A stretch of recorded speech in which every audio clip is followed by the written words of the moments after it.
Now let's talk a little bit more about the players. Here are some rules I want you to keep in mind about the players, about the attendees who are visiting the booth, and how they think of you when you're in a conversation with them.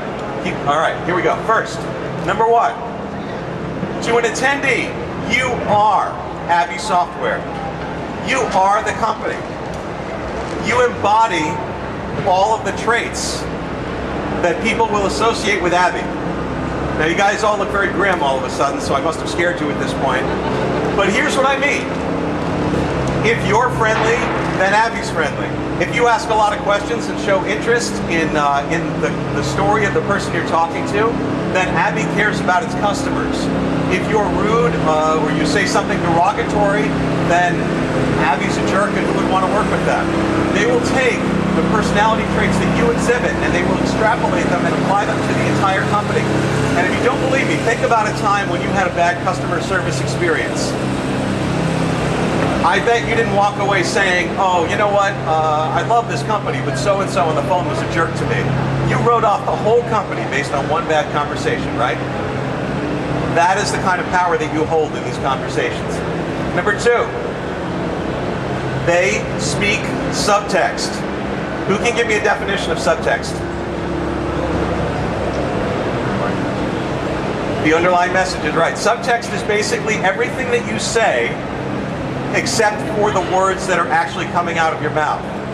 So if I go up to Ken and I say, Ken, I'm really happy to meet you. I'm sure we can have a really good solution that's going to meet your needs or whatever and stuff.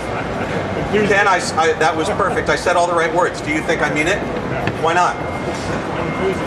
Really? How did you know that? This is why I'm not in sales. How did you know there was no enthusiasm? I just looked at your face. You looked at my face, you heard my voice, you looked at my posture. All of that stuff is subtext. If somebody sees a discrepancy between the words you're saying and the subtext, the posture and the volume and all the stuff that you're exhibiting, they will always believe the posture. So it's not just about the content, it's about showing them through the tone of your voice, through eye contact, through smiling, through standing and facing them directly, that you really do mean it. You really are interested in them. Number three, they care about them. Now, I don't mean to put down the staff or the products. I know you guys have amazing products. If I didn't think so, I wouldn't be here. But the people who visit your booth only care about your products and your company insofar as it helps them solve an immediate problem they have. So you may have a product with 47 different features, and you may know in this booth that the 47 different features are slightly better than the 45 different features some other company's product has, that's your competition. That comparison doesn't necessarily matter to a customer. What matters to the customer is, out of those 47 features, do you have number 23, which is the one they really want? All right? So I want you to be thinking as you're presenting that you don't have to dump a load of information on them. You have to look for the 1 or 2 points that matter to them and focus on those. The rest of them don't matter in that context. All right? And I got one more for you. This is a big one. They grade for style. I just alluded to this a moment ago. They've done studies.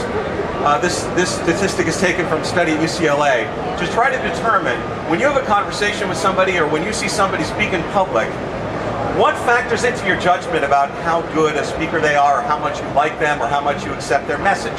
How much of your determination is based on what they say versus how they sound versus how they look. And I want to be clear, how you look is not about whether you're, handsome or whatever. It's about things like, are you smiling? Are you dressed nicely? Is your shirt tucked in? Are you making eye contact? These are universal issues.